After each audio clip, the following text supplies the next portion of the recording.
The station was massive. Corporal Li Taiyang had seen pictures, but nothing prepared him for the real thing. Station Theta 9 stretched across the viewport like a small moon made of silver and light. Ships from 100 different worlds docked at its arms, each one stranger than the last. Taiyang stood at attention in his dress uniform, one hand resting near his sidearm out of habit. The weapon was purely ceremonial today. Earth had been very clear about that. Make friends, not enemies. Smile, don't shoot.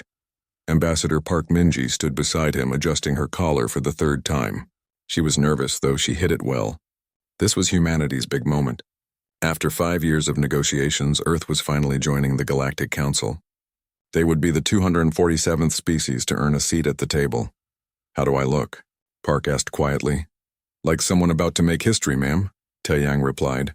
She smiled at that. Let's hope they like us. The docking procedure took another 10 minutes. When the airlock finally opened, they were greeted by a delegation that looked like something from a fever dream. The leader was tall, easily 3 meters, with skin that shimmered like oil on water. Its body was supported by 6 legs that moved with unsettling grace.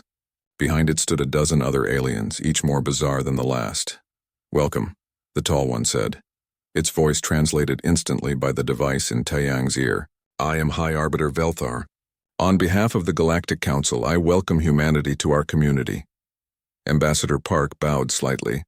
The honor is ours, High Arbiter. Earth is grateful for this opportunity. They were led through corridors that curved in ways that hurt to look at. The station's artificial gravity shifted subtly as they walked, adapting to the comfort levels of different species. Taiyang kept his face neutral, but his mind was working overtime. Every exit, every junction, every potential threat. Old habits from 3 tours of duty. The grand chamber was enormous. Thousands of seats rose in tiers around a central platform. Most were filled. Taiyang realized with a start that they were all here to see the humans. Every species in the council had sent representatives. As they walked to the platform, Taiyang heard whispers. The translators in his ear picked up fragments. So small. Look at their fragile skin. No natural weapons at all. How did they survive their homeworld? A creature that looked like a walking crystal formation laughed, the sound like breaking glass. They barely reach my lower joints. What threat could they possibly pose? Taiyang's jaw tightened, but he kept walking. Park had warned him about this. Many species would see humans as weak. Let them, she had said. Better to be underestimated than feared. The ceremony began. High Arbiter Velthar spoke at length about the values of the Council. Peace, cooperation, mutual prosperity.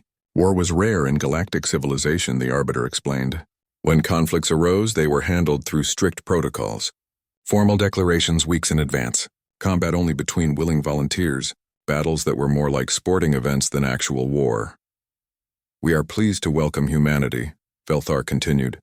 A species that has shown remarkable diplomatic skill. Your emissaries have been gracious, patient, and committed to peaceful resolution. These qualities reflect a naturally harmonious people. Taiyang almost laughed at that, but caught himself. Naturally harmonious. If only they knew. Velthar produced a crystalline object that glowed with soft blue light. This is the Harmony Seal, awarded only to species whose nature inclines toward peace. In our 10,000 years, only 15 species have received this honor.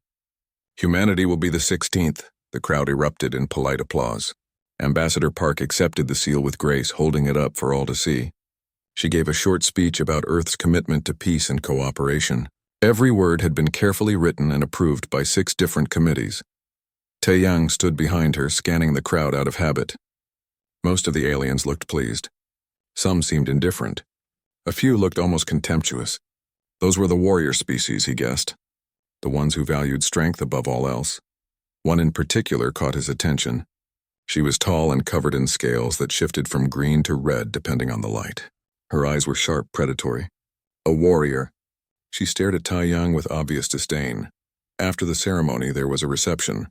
Aliens mingled with the human delegation, asking questions about Earth. Most were friendly, curious about humanity's culture and history.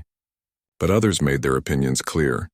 Your world has only one sapient species? Asked a creature that looked like an ambulatory plant. How boring. And you have no natural defenses? Added another, this one covered in sharp quills. No venom, no armor, no claws? How do you fight? We don't usually. said Dr. Choi Dabin, one of the human scientists. "We prefer to talk things out." This was met with amused clicks and whistles from several species. The scaled warrior approached Taeyang directly. Up close, she was even more intimidating. Muscles rippled under her scales, and her hands ended in claws that could easily tear through steel. "I am Commander Rinka," she said. Her voice was a low growl. "I lead the Council's defense forces. Corporal Lee Taeyang, ma'am. United Earth Marine Corps." Rinka tilted her head. "You have a military?" "Yes, ma'am. Why?" "The Arbiter said your people are peaceful." Taeyang chose his words carefully. "We are, but we still need security forces. For emergencies." "Emergencies," Rinka repeated, clearly unconvinced. "What kind of emergencies require weapons?" She gestured at his sidearm. "The kind we hope never happen, ma'am." Rinka studied him for a long moment. "You are very small," she said finally. "I could break you with one hand." "Yes, ma'am." "You probably could." She seemed surprised by his agreement. "And this does not frighten you?" "Should it, ma'am?" For the first time, something like respect flickered in Rinka's eyes. "Perhaps you are not entirely soft, little human." She turned and walked away. Ambassador Park appeared at Taeyang's elbow. "Making friends?" "Something like that." Later, after the reception ended, the human delegation gathered in their assigned quarters. The rooms were comfortable, designed to accommodate Earth-standard atmosphere and gravity. Park collapsed into a chair. "Well, we did it. We're officially part of the galactic community." "They think we're harmless," said Captain Han Jiwoo, Taeyang's commanding officer. "That's the point," Park replied. "Better they underestimate us." "Is it, though?" Jiwoo frowned. "Some of those species were practically laughing at us." "Let them laugh," Taeyang said quietly. "As long as they never find out the truth."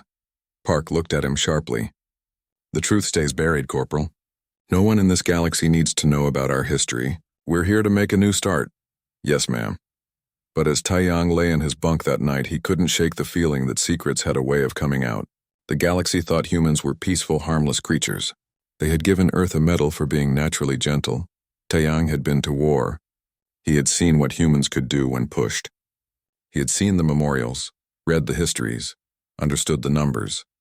The galaxy had no idea what they had invited into their community. And Taeyang prayed they never would, because if the truth came out, if these aliens ever learned what humanity was really capable of, everything would change. He fell asleep thinking about the Harmony seal, sitting in its display case. A symbol of peace given to a species that had perfected the art of war. The irony was almost funny. Almost. 2 weeks passed quickly on Station Theta 9. The human delegation settled into a routine of meetings, cultural exchanges, and diplomatic dinners.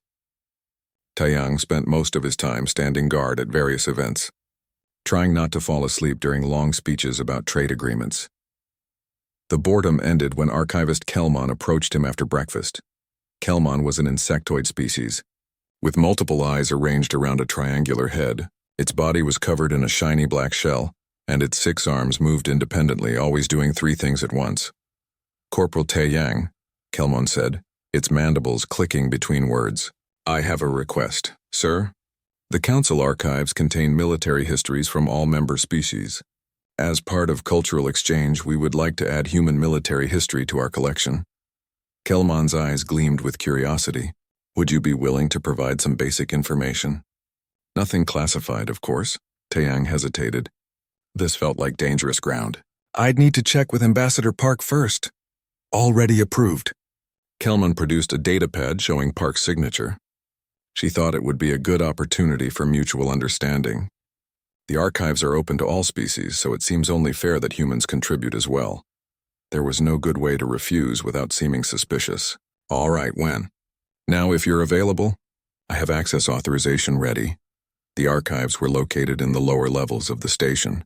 The rooms were vast, filled with holographic displays and data storage units that hummed softly. Kelmon led Taeyang to a private study chamber. "Please sit." Kelmon gestured to a chair that adjusted automatically to human proportions. "Let me show you what we have from other species to give you an idea of what we're looking for." Kelmon activated a display. Images filled the air, showing battles between alien species. But they weren't like any battles Taeyang had seen. "This is from the Third Kelmon-Therian conflict," the archivist explained. "It lasted 43 years. The images showed two armies facing each other across a flat plain.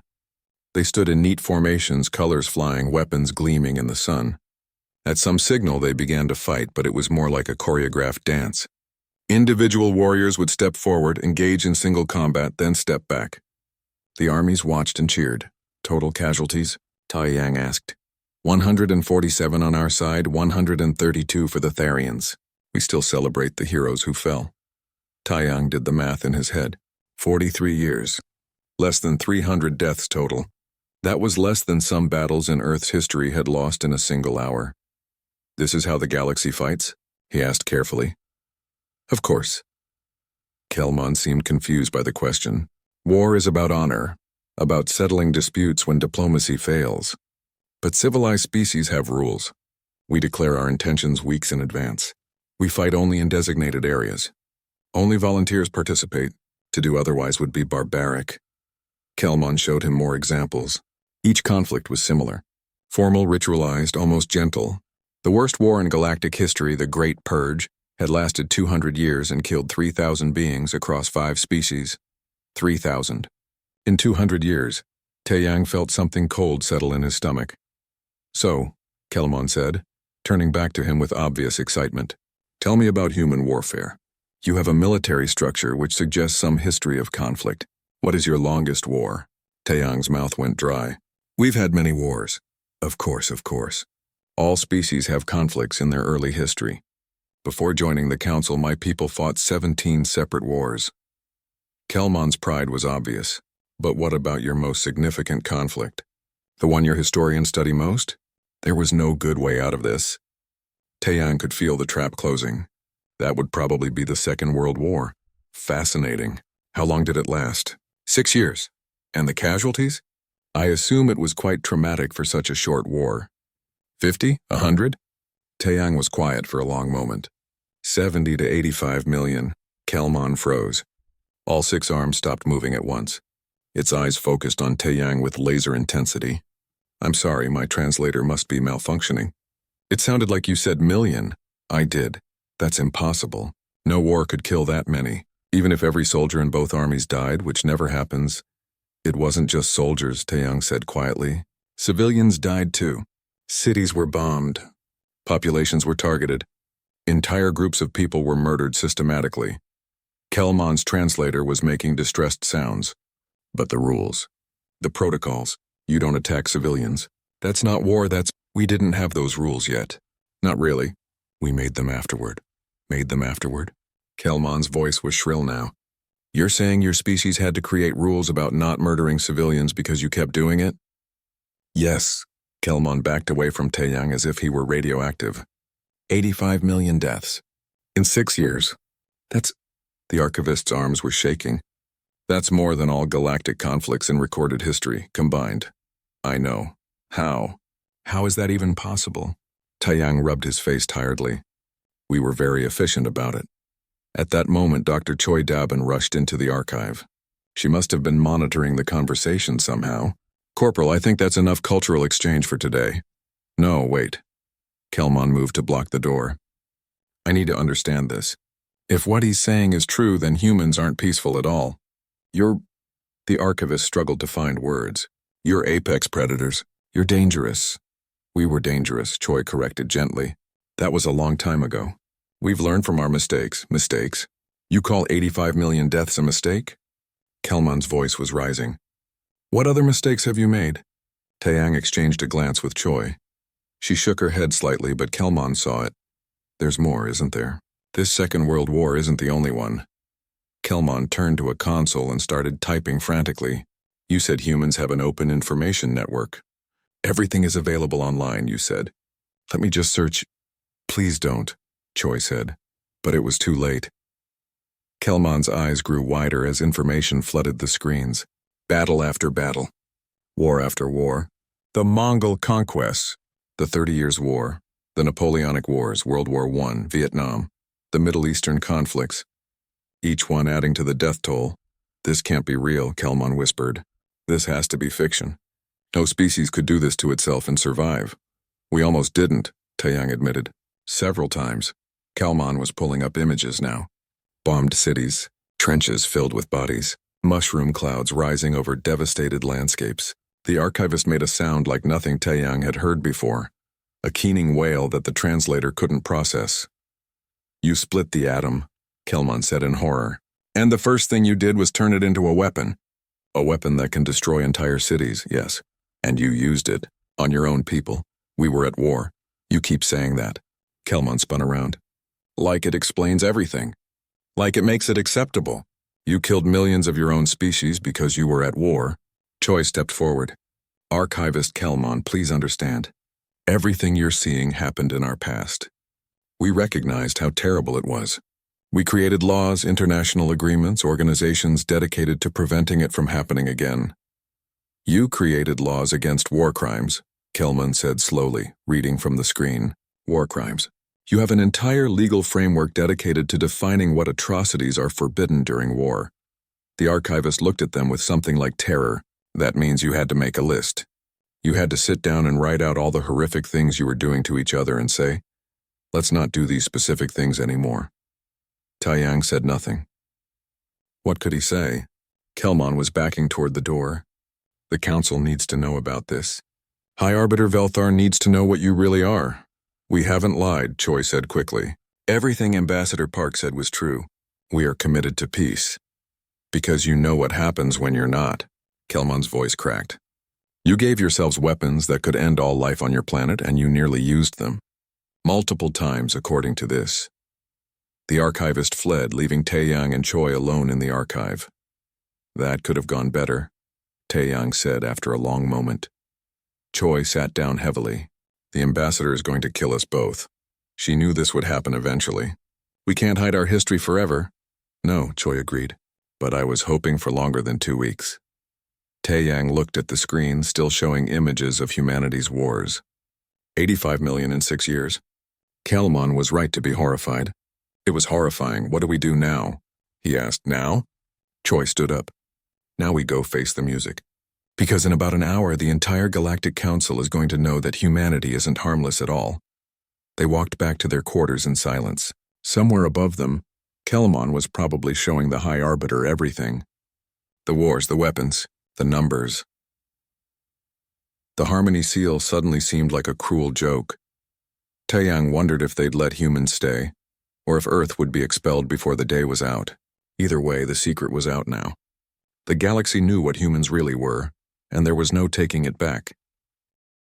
The emergency council session was called for the next morning. Taeyang had barely slept. He kept seeing Kelmon's face, those multiple eyes wide with horror. Ambassador Park was calm as they walked to the council chamber, but Taeyang could see the tension in her shoulders. Captain Han Ji-woo walked on her other side, his face carved from stone. Behind them came Dr. Choi and Lieutenant Bae Yuna, their intelligence officer.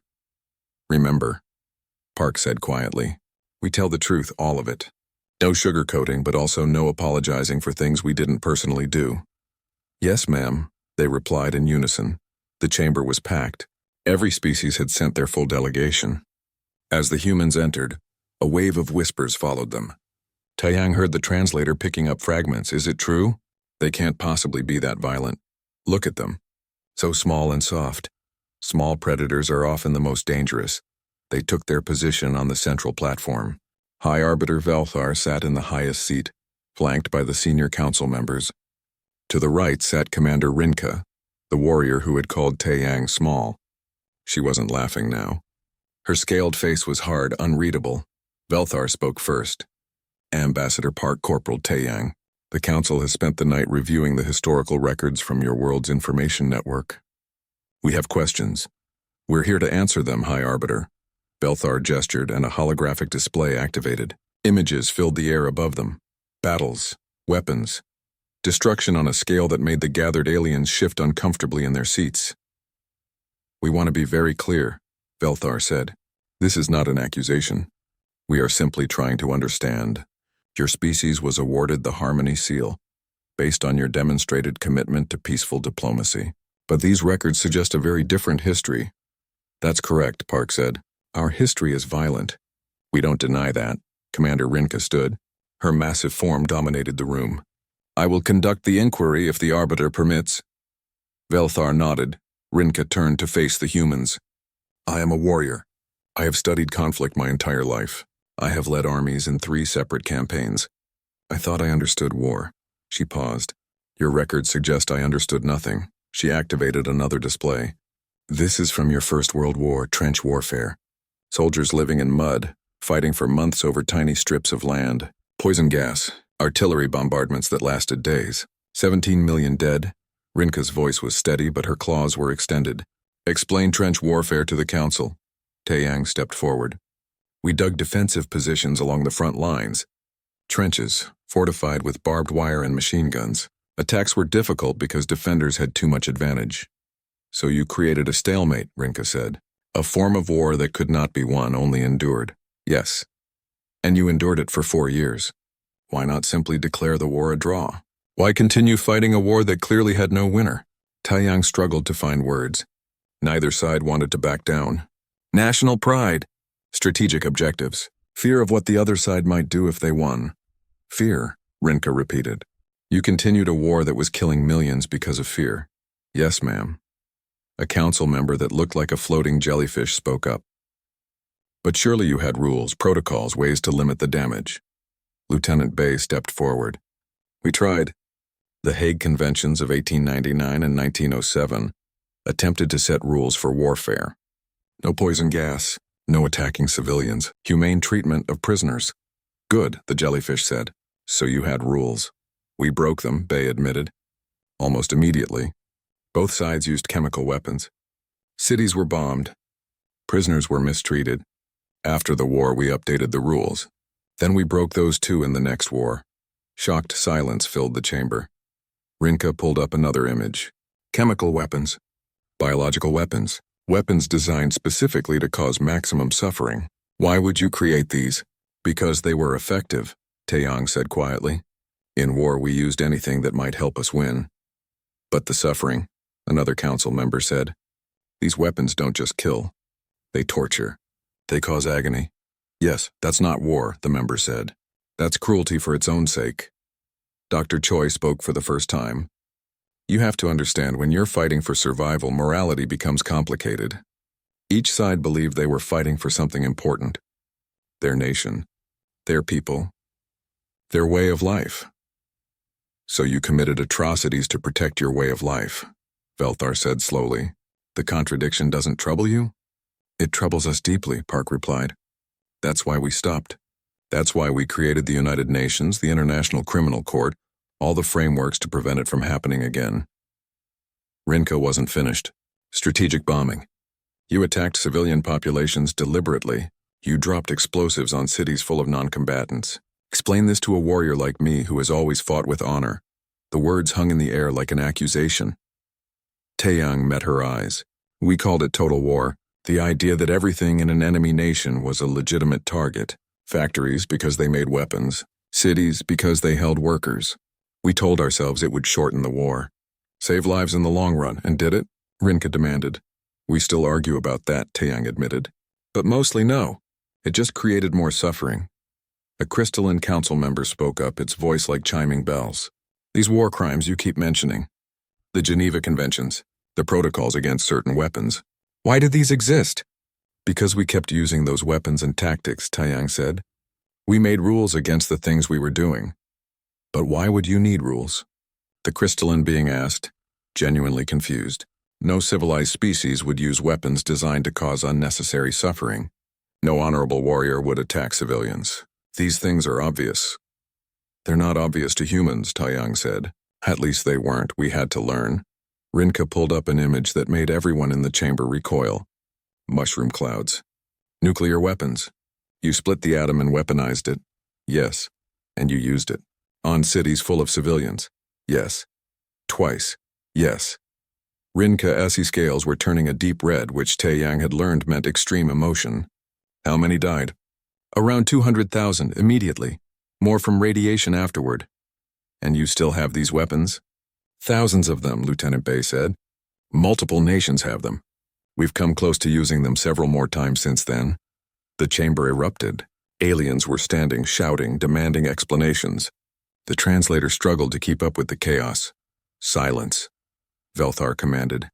and the room obeyed. The Arbiter looked at the humans with something that might have been disappointment. You have weapons that can destroy your entire species, and you've pointed them at each other for decades. Why haven't you destroyed yourselves? Because we're terrified, Park said simply.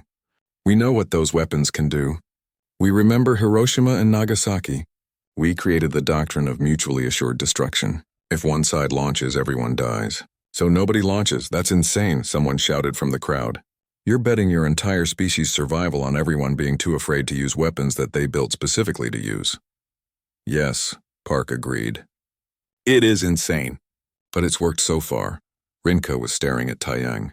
You're a Marine. You fought in wars. Yes, ma'am. Have you killed? Yes, ma'am. How many? Taeyang was quiet for a moment. I don't know, ma'am. You don't always know in combat. Rinka's expression was unreadable. I have killed exactly 17 beings in my 3 campaigns. I know each of their names. I honor their memory. You don't even know how many you've killed. No, ma'am. That's the difference between us, Rinka said. In galactic warfare, death means something. Every loss is felt, remembered, honored. In human warfare, death is just a number, a statistic. Taeyang wanted to argue, but he couldn't. She was right. A council member that looked like a walking tree spoke up. What are war crimes exactly? We see this term repeatedly in your records. War crimes are violations of the laws of war, Lieutenant Bay explained. Attacking civilians deliberately, using certain types of weapons, torture, genocide, refusing to give quarter to surrendering enemies. But if those things are crimes, the tree being said slowly, that means you did them often enough to need laws against them. Yes, all of those things. Your species has done all of those things. Yes, the tree being sat down heavily. I think I need to rest. This is too much, Velthar leaned forward. Let me make sure I understand. You created rules about war crimes because you were committing war crimes regularly. That's correct, Park said. And these rules forbid the use of certain weapons and tactics because those weapons and tactics are what you were using. Yes. And even with these rules, you continue to break them in new conflicts. Park hesitated. Less often. We're getting better. Getting better, Velthar repeated. You're getting better at not committing genocide. Yes. The High Arbiter looked around the chamber. I think we need a recess. This is a lot to process. To the humans, softer. We will reconvene tomorrow. I suggest you use the time to prepare a more complete explanation. The Council will want to understand how your species can be both so violent and still functional. As they filed out, Taeyang heard the whispers again. But they were different now. Before, the aliens had been dismissive. Now they were afraid. He wasn't sure which was worse. The human delegation gathered in their quarters after the session. Nobody spoke for a long time. They sat in silence, processing what had happened. Private Shin Hyeri was the youngest of the Marines, barely 22. She had been quiet throughout the council session, standing at attention while her superiors spoke. Now she looked confused. I don't understand, she said finally. Why are we ashamed? Everyone turned to look at her. Explain, Captain Han said. The council is acting like we're monsters, like our history makes us evil, but we're not doing those things anymore. We learned. We changed? Isn't that good? Isn't that growth? She looked around at her fellow humans. Why are we apologizing for things our great-great-grandparents did? Ambassador Park smiled sadly. Because those things still matter, Hyeri. Because the capacity for that violence is still in us. We have to acknowledge it or we risk repeating it. But we won't, Hyeri insisted. We have rules now. We have the UN and peace treaties and international law. We're better than we were, are we? Lieutenant Bay asked quietly. We still go to war. We still kill. We just try to do it more carefully now. That's still progress, Hyeri said stubbornly. Taeyang found himself nodding. She has a point. We've been treating this like a trial, like we're guilty and need to defend ourselves. But we're not the same people who fought those wars. We're what came after. Try telling that to the council, Dr. Choi said. They looked at us like we were bombs waiting to explode. Before anyone could respond, the door chimed. Taeyang checked the security panel. It's High Arbiter Velthar alone. Park stood. Let him in. Velthar had to duck to fit through the human-sized doorway. In the smaller space of their quarters, the Arbiter seemed even more alien. all 6 legs folding into a posture that might have been a request for peace. Ambassador Park, Corporal Tai Yang, I apologize for the intrusion. May I speak with you privately? Of course, Park said. Everyone else give us the room. The others filed out reluctantly. Only Taeyang remained since he was security detail. Velthar looked at him. I specifically wanted to speak with the corporal, actually. If that's acceptable. Park raised an eyebrow but nodded. I'll step outside. No, Velthar said quickly. Please stay. This concerns you both, they sat. Velthar's form adjusted, legs retracting slightly to match their height. I wanted to apologize, Velthar said. The council session was harsh. We reacted poorly. You had reason to, Park replied. Our history is shocking. Yes, but shock is not an excuse for cruelty. Velthar's translator carried a tone of genuine regret. We pride ourselves on being enlightened, peaceful beings. Today we acted like frightened children. It's understandable, Taeyang said. We scared you. More than scared, terrified. Velthar shifted uncomfortably. I've been arbiter for 40 cycles. I've mediated disputes between dozens of species. I thought I understood conflict. Today I learned that I understand nothing about war. Sir, if I may ask, Taeyang said carefully, what do you want to know? Velthar was quiet for a moment. I want to understand how you live with it. Your species developed the capacity to destroy yourselves completely. You've committed what you yourselves call crimes against each other. You've killed millions of your own kind. And yet here you are, functional, stable, even peaceful. How? Taeyang thought about it. How could he explain centuries of human struggle in a way an alien would understand? May I tell you a story? He asked. Please. My great-grandfather fought in the Korean War, 1950s. He was 19 years old, conscripted to fight in a conflict he didn't fully understand. He saw terrible things, did terrible things. When he came home, he never talked about it. But before he died, he told me something. Taeyang paused, remembering the old man's weathered face. He said that war taught him what humans are capable of when we're afraid and desperate. He saw ordinary people commit extraordinary cruelty.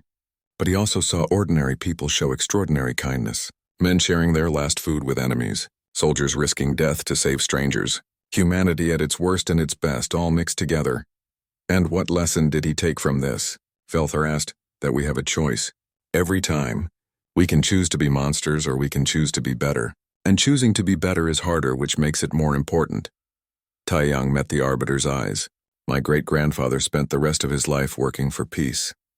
He became a teacher. He taught children about the costs of war. He was one of millions of humans who decided that what they experienced should never happen again. So you learned from your mistakes. Eventually. Slowly. And only after making the same mistakes multiple times. Taeyang smiled bitterly. We're not wise by nature, sir. We're wise because we kept screwing up and paying attention to the consequences. Velthar shifted his weight. Commander Rinka asked you today how many you've killed. You said you didn't know. That's true. Does that bother you? Every day, Taeyang admitted. I remember faces, moments, the weight of decisions. But exact numbers? No. In combat, you often don't know what your shots accomplished. You just know that you fired, and people died, and maybe some of them were because of you. How do you live with that uncertainty? I don't, really. None of us do. That's why we have so many veterans with trauma. Why we have support groups and therapy and programs to help soldiers readjust to civilian life. We break ourselves fighting wars, then spend years trying to put the pieces back together. Park spoke up. Hi, Arbiter, may I add something? Of course. You asked how we live with our history. The answer is that we don't forget it. We build memorials. We teach it in schools. We make our children learn about the Holocaust, about Hiroshima, about Rwanda. We force ourselves to remember the worst things we've done so we don't do them again. That sounds painful, Velthar observed. It is, but necessary pain is still necessary. Velthar was quiet for a long time. When he spoke again, his voice was softer. Do you know what troubles me most about your species? What? It's not that you're violent. Violence exists in nature. Many species are predators. What troubles me is that you're violent toward each other. You had no natural predators, no external threats. You did all of this to yourselves. Yes, Park said simply. Why? Resources, territory, religion, ideology, fear, pride, take your pick. Humans fight over almost anything if they're scared or angry enough. But you're the same species. The same DNA. How can you divide yourself so thoroughly? Taeyang leaned forward. That's the thing about humans, sir. We're really good at drawing lines. This side versus that side. Us versus them. We can make enemies out of our own brothers if we try hard enough. That's terrifying. It is. But it also means we can redraw those lines. Make enemies into friends. Extend the definition of us until it includes more and more people. That's what we've been doing for the last century. Slowly, imperfectly, but we're getting there. Velthar stood, his legs unfolding. I came here tonight because I needed to understand. The Council is debating whether to expel humanity. Many species are frightened. They think you're too dangerous to be part of our community. Park's face remained neutral, but Taeyang could see her hands tighten. What do you think? Park asked. I think, Velthar said slowly, that a species capable of such violence that chooses peace instead is more trustworthy than a species incapable of violence in the first place. Taeyang blinked. Sir, your Private Shin asked a good question earlier. I was listening at the door, I apologize. But she was right. You should not be ashamed of growth. You should be proud that you grew at all. The Council doesn't see it that way, Park said, not yet. But I will help them understand. Velthar moved toward the door, then paused. Corporal Taeyang, may I ask one more question? Of course, if your restraints failed. If humanity returned to that violent past, what would happen? It was the question Taeyang had been dreading. He thought about it carefully before answering. If humanity's restraints failed completely, if we went back to total war with modern technology? He took a breath. We would probably destroy ourselves, and maybe take a lot of the galaxy with us. We have weapons now that make nuclear bombs look like firecrackers, biological weapons that could wipe out planets, technology that could glass entire worlds. And this doesn't frighten you? It terrifies me, sir. It terrifies all of us.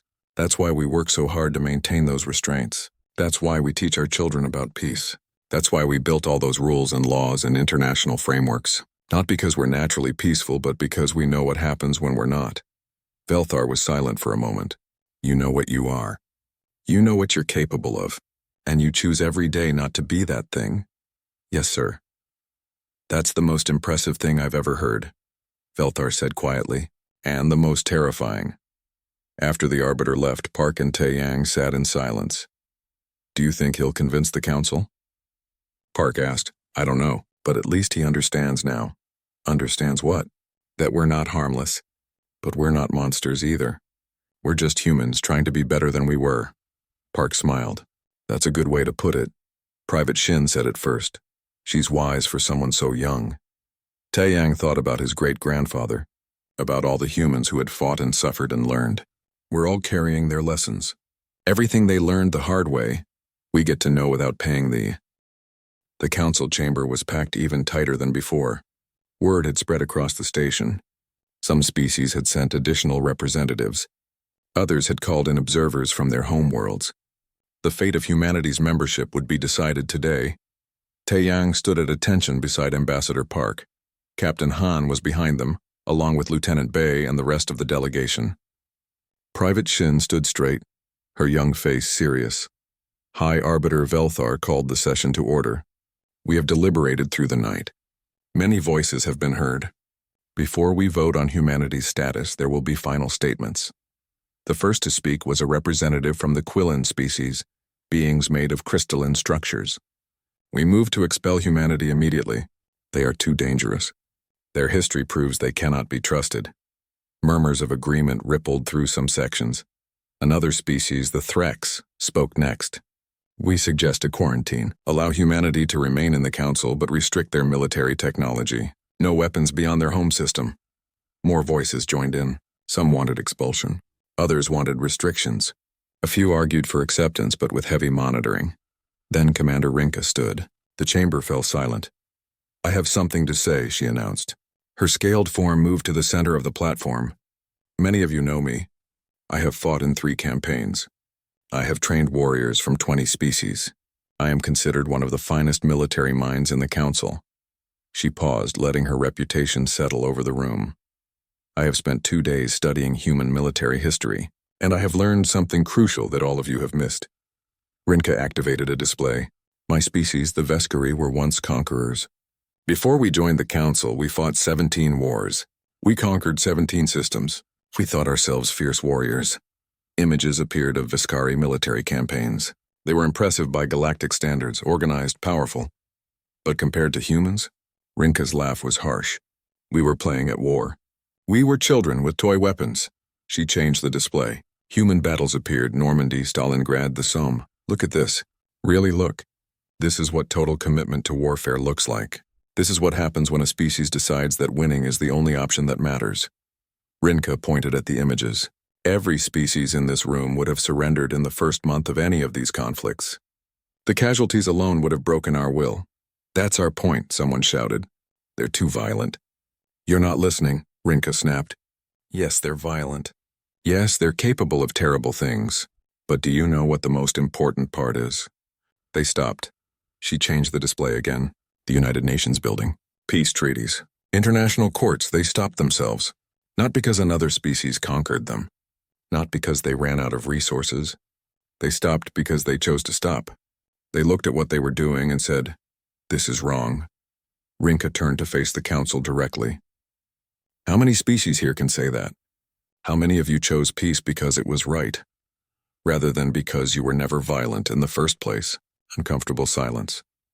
I have studied your history, humans, Rinka said, looking at Taeyang, and I have learned something that terrifies me and impresses me in equal measure. You didn't just stop fighting. You wrote down why. You created entire fields of study around preventing war. You built global institutions dedicated to peace. You made it illegal to do the things you used to do. She gestured broadly at the council. We call ourselves enlightened, peaceful, but we're peaceful because we were never truly tested. Humans are peaceful because they failed the test repeatedly and learned from it. Another council member stood. But they still have weapons. They still have armies. They could relapse at any moment. Yes, Rinka agreed. They could, just as any of us could. But I'd rather have allies who know the cost of war than allies who have no idea what war really means. High Arbiter Velthar spoke. Commander, are you suggesting we accept humanity fully into the council? I'm suggesting more than that. Rinka's scales shifted color. I'm suggesting we learn from them. Shocked gasps filled the chamber. Learn from them? Someone sputtered. Learn what? How to commit atrocities. No, Rinka said firmly. Learn how to think like predators. Learn how to prepare for true threats. The galaxy has been peaceful for so long that we've forgotten how to defend ourselves against real danger. She activated another display. There are threats beyond our borders. Species that don't follow our rules. Pirates, rogue groups. We've been fortunate that none of them were serious threats. But what if that changes? What if we face an enemy that fights the way humans used to fight? Who among us would know what to do? The chamber was quiet now. Listening. Humans would, Rinka said simply. They've been there. They've fought those wars. They know what unrestricted warfare looks like. And more importantly, they know how to stop it. Velthar leaned forward. What exactly are you proposing, Commander? I propose that we accept humanity fully. No restrictions. No quarantine. And I propose that we ask them to help train our defense forces. Not to make us cruel, but to make us prepared. That's insane, someone shouted. Is it? Rinka challenged. Or is it insane to remain willfully ignorant? To pretend that our ritualized warfare is the only kind that exists? Ambassador Park stood. May I speak? Velthar nodded. Park walked to the center of the platform, her voice clear and steady.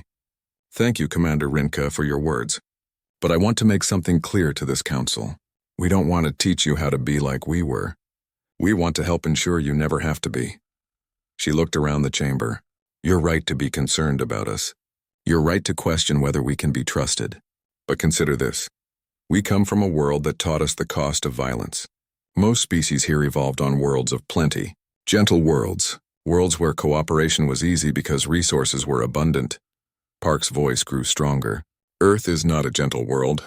We had to compete for everything. Food, water, territory. We evolved as persistence hunters, chasing prey until it collapsed from exhaustion. We developed the ability to throw objects with lethal accuracy. We learned to coordinate complex attacks. We're built for war. She paused, letting that sink in. But we also developed something else. Empathy, cooperation on a massive scale, the ability to care about people we've never met. We built societies, created art, wrote poetry, We're capable of incredible violence and incredible kindness often at the same time. Dr. Choi stepped forward. May I add something, Ambassador? Park nodded. I'm a xenoanthropologist, Choi said. I study how species develop. And I've noticed something interesting about the Council. Most of you never had to struggle. Your worlds provided for you. You developed intelligence and cooperation because it was beneficial, not because it was necessary for survival. What's your point? Someone asked. My point is that you're peaceful because you never learned to be anything else. Humans are peaceful because we learned the alternative. We know what violence costs because we've paid that price. We know what war does because we've done it. And we decided it wasn't worth it. Choi looked around the chamber. Which version of peace is more reliable? The peace of those who never knew war, or the peace of those who knew it and rejected it? Velthar stood. This is a profound question. The Council will now vote on humanity's status. 3 options: expulsion, restricted membership, or full acceptance with the additional role of military consultants as Commander Rinka suggested. The voting took 20 minutes. It was done electronically, but the tension in the room was physical. Taeyang could feel his heart pounding. Finally, Velthar announced the results. Expulsion, 47 votes. Restricted membership, 83 votes. Full acceptance with consulting role, 117 votes. Relief washed through the human delegation. However, Velthar continued, full acceptance requires a 2/3 majority. We are short by 8 votes. Taeyang's heart sank. I now open the floor for any species wishing to change their vote. Silence. Then slowly a representative from the Quillen stood. The crystalline being who had argued for expulsion. I change my vote, it said, its voice like chiming glass. To full acceptance. Why? Someone asked. Because Commander Rinka is right. We've been living in a bubble. A safe, comfortable bubble where we pretend violence doesn't exist. Humans are reminding us that the universe is not always kind. The Quillen looked at the humans. I'd rather have them as allies than potential enemies. 4 more species changed their votes.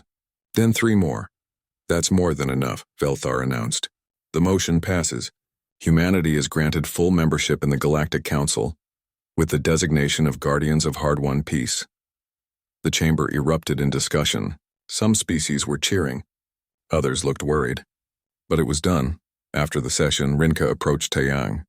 Corporal, I owe you an apology. For what, ma'am? I called you small, weak, I was wrong. She extended a clawed hand. You're not weak. You're controlled. That's far more dangerous. Taeyang shook her hand carefully. Thank you, ma'am. When do you start teaching? Teaching, ma'am? The council voted for it. You're our military consultant now. When do classes begin? Taeyang looked at Ambassador Park, who shrugged with a smile. I suppose whenever the council wants, ma'am.